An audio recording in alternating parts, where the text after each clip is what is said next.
My name's Binu Paul, an operating partner with GUNNERCOOKE, and I work within the digital assets and fintech sector.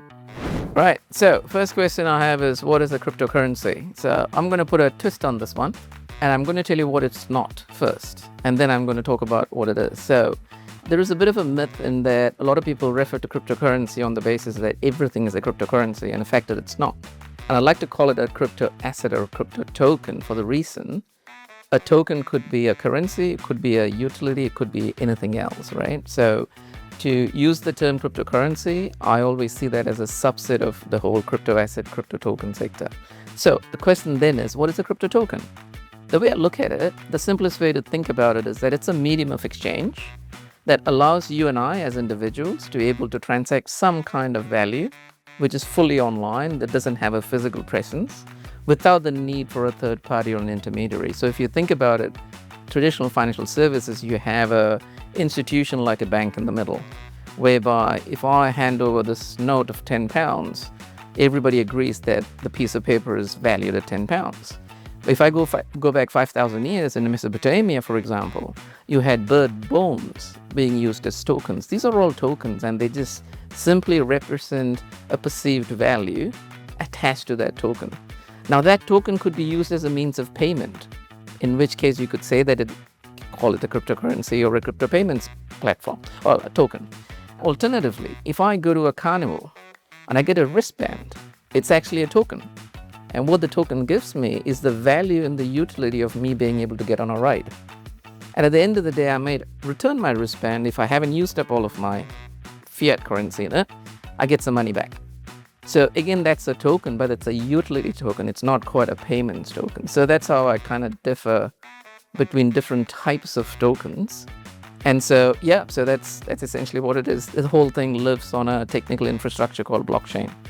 And that's the underlying architecture on which all of these crypto tokens live. Right, the next question is cryptocurrency regulated? So the way I think about it, regulation is catching up in terms of the crypto sector. Depending on which jurisdiction you're talking about, it'll be at different stages of regulation. Probably the EU is the one region that's probably has the most comprehensive framework when it comes to crypto broadly. The UK is not too far behind. It is still going through the consultation phase. When you look at the US, especially with the Trump administration coming in, they've been very, very crypto friendly. They've been quite friendly to the sector. And then you've got frameworks in the Middle East, you've got frameworks in certain jurisdictions in Asia. So a lot of this depends on which jurisdiction you're talking about. But broadly, yes, they are regulated. Are they regulated as much as for traditional financial services? Probably not. I'll give you an example. So if it's in the UK, for example, currently the registrations are limited to money laundering and legislations, right? But if I look at traditional finance, you got other things like market abuse and competition and all the rest of it. So in some sense, regulations within the crypto sector is still catching up with what goes on in the traditional sector. The other thing to think about is that multiple jurisdictions have a different take on it. So the EU has gone down the route of saying, we're going to create a standalone regulatory framework for the crypto sector. The UK has gone down the route of, we're going to bring the crypto sector into the existing traditional finance regulatory framework. The US again has got their own kind of stablecoin regime that they kind of announced last month. So it really depends on which jurisdiction you're talking about, and that'll determine whether it's regulated in that particular jurisdiction or not. So NFT, simple term, stands for non-fungible token, mouthful, but essentially what it is, if you look at the traditional bank note, a £10 note is always a £10 note. That's fungibility. You know, one unit of that item is exactly the same as another unit of that item. And so if you think about Bitcoin, every Bitcoin, one Bitcoin is exactly the same as another Bitcoin. A non-fungible token is something that doesn't have that characteristic. So let's think about NFT for kind of bored apes, for example. Or you think about an NFT of dancing kittens or whatever it might be. They are all kind of unique, and they're non-fungible in that the two units are not able the same. So that's the essential differences, whether it's fungible or non-fungible, is does every single unit of that particular token look exactly the same as another one, or is it completely unique? If it's unique, then it's a non-fungible token. Is cryptocurrency safe? Ooh, that's a big question. The way I look at this is, why have you put money into something? And let's say it's cryptocurrency we're talking about. What does safety really matter? Is it the fact that, are you going to get your money back? Or are you talking about, am I going to earn enough equivalent to what I would earn somewhere else? So is there an opportunity cost here? Is there a security issue? Is it a lack of return? So safety means different things to different people, exactly as risk means different things to different people. So are cryptocurrency safe? Really depends on how you actually hold on to it. Typically, it stays in a digital wallet. There's multiple ways of actually putting security around these kind of wallets. There can be a hot wallet, a cold wallet.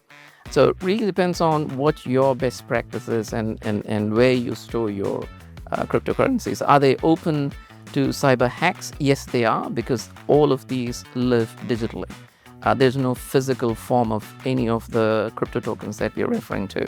So to the extent that you've put in enough measures to protect yourself from security issues, to the extent that you kind of held on to your passkeys, your private keys to yourself, and put some security around it, yes, they are safe. But safety, like I said, is different things for different people. It may be, do I get my money back? Again, really depends on which token you invested in. There's well over 25,000 tokens you can put money into. So the real question comes down to, what does safety mean for you as an individual? And at the second level, what are you doing about it? So I think it's a very, very individual or a personal kind of approach to safety. What do you think about the threat that quantum computing poses to crypto? So there's a lot of work already in play to create quantum-resistant blockchains. And so we've already got national standards. So NIST is a body that has been working on this for quite a few years now. And there's already quantum-resistant algorithms now coming out. Yes, it'll have an impact. Is it going to be a Y2K kind of situation? Maybe it is, in that everybody's talking a lot about it. But, technology is catching up in the meantime anyway. So I wouldn't be surprised at some stage we will have fully quantum-resistant algorithms. We already have it. All comes down to applicability and commercialization and all the rest of it. So that's how I look at it. What's the difference between Bitcoin and Ethereum? Right, so the best way to think about a blockchain is, it's a fancy database.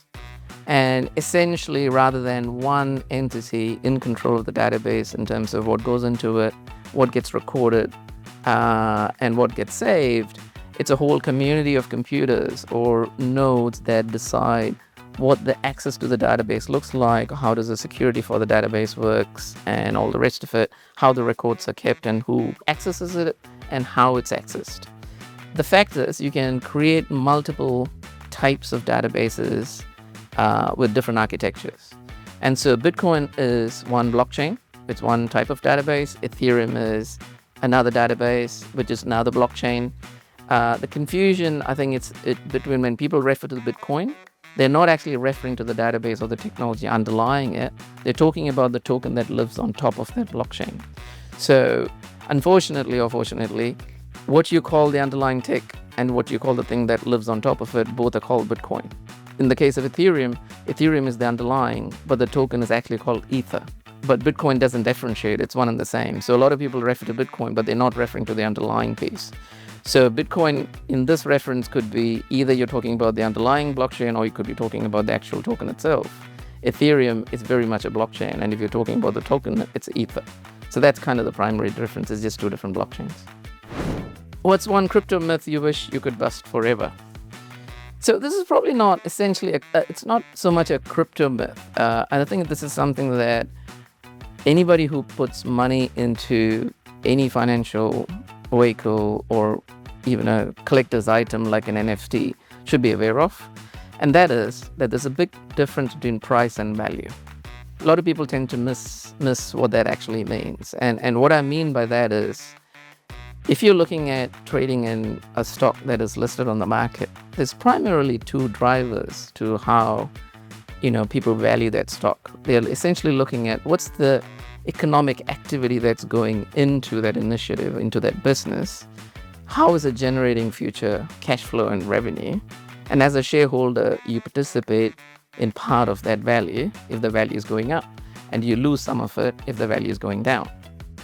Now, the second element to the price moving is sentiment. If you've got 100 other people thinking it's worth $100, the price is going to move to $100 because someone's willing to pay for it.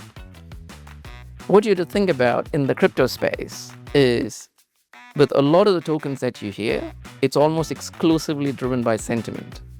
It doesn't have any economic value drivers that's creating, new value, if you know what I mean. So people need to remember that, think about whatever token you invest in, are you speculating on the sentiment that's going to drive the price? Because price, like I said, is very, very different to value. Price is just a measure of what a buyer and a seller agree is the price.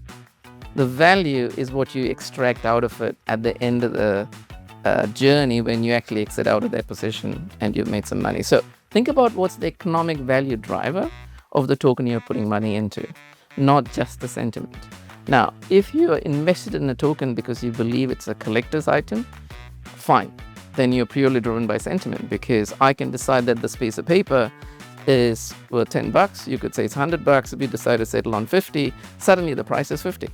And that's what it is. That's what the market decides. So I would highly encourage people putting money into tokens to think about, are you betting on the price? Are you betting on, do you understand what is actually driving the value behind it? What's the most surprising thing people misunderstand about crypto law? When I think about individual consumers, and I'm kind of excluding institutional and sophisticated investors out of that mix, I think a lot of people believe, in technical terms, it's kind of the retail consumers. So, for example, they believe that crypto sector is fully regulated and there is some kind of protection around it. Sectors, regulation still catching up. So, in some sense, I think there's a false sense of security that more unsophisticated investor groups or people who are putting money into it more as punters, the retail consumers, need to understand that not all of this is regulated. It's not always that you have a recourse. If you lose some money, you probably lose your money. And so that's probably something that I've been surprised when people go, oh, no, it's very reliable. They were online and, I've seen the endorsements from celebrity or somebody who's kind of said it, so it must be safe. I've been in a lot of those conversations, and that probably concerns me a little bit as well. So if you look at how the UK has been progressing, nearly 15 to 16% of all successful licenses being issued in the UK has been work done out of the GUNNERCOOKE team.